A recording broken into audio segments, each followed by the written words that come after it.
Alors d'une manière générale, j'essaye dans mon travail de rejouer les conditions qui font qu'une œuvre d'art apparaît et que cette rencontre sensible se joue.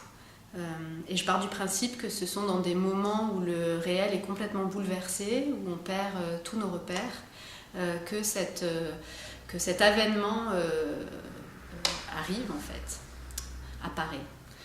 Et Crashbox est une des hypothèses de réponse à cette question ou à cette utopie qui consisterait à dire que mon travail rejoue en permanence ce moment insaisissable en fait.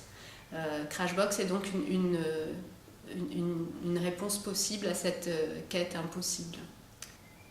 Crashbox, à l'origine, est un projet impossible qui consiste à rendre saisissable quelque chose qui ne l'est pas, à savoir l'intérieur d'une démolition à l'explosif de bâtiments. Tout mon travail suit cette mission impossible qui consiste à rendre matérielle une dimension immatérielle. Et précisément, c'est pour ça que les pièces sont pensées comme des oxymores, c'est-à-dire des objets ou des propositions qui disent une chose et son inverse à la fois. À savoir, ce qui est rendu visible est insupportable au regard, ce qui se donne à voir devient immédiatement invisible. Et donc c'est dans cette contradiction fondatrice de mes pièces que se pose la question pour moi de l'avènement d'une œuvre d'art. La Crashbox, qui est un préambule en fait ou qui est la première pièce de l'exposition, incarne par le biais d'un instrument de travail l'ensemble du projet en fait, puisque c'est cet instrument optique que j'ai inventé qui m'a permis de réaliser les films. À savoir, il s'agit d'une boîte noire dont la mission était non seulement de protéger l'ensemble de l'équipement audiovisuel au moment de la démolition, mais aussi et surtout de le retrouver après effondrement du bâtiment sous des millions de tonnes de gravats, quoi. Donc c'était à la fois c'est à la fois une boîte noire et à la fois quasiment un objet d'archéologie, puisqu'il faut qu'il soit retrouvé, il faut qu'il soit cherché et retrouvé pour récupérer les films.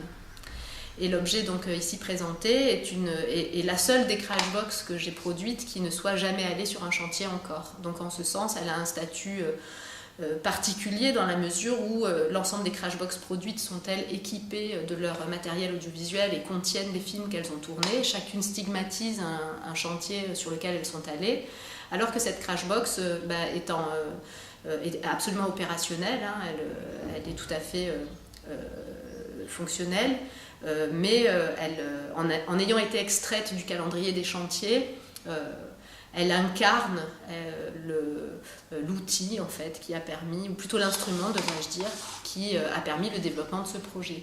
Et du coup, elle en est finalement l'objet archétypal.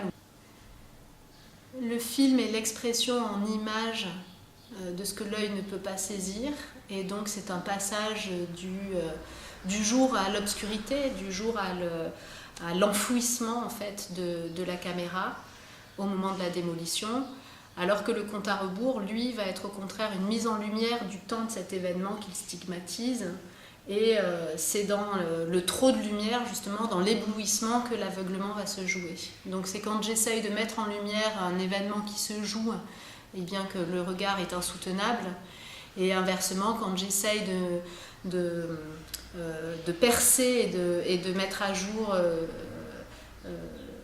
le cœur d'une démolition qui est impossible à regarder directement, que finalement ce qui se donne à voir, c'est une obscurité en fait. Donc il s'agit d'une fulgurance.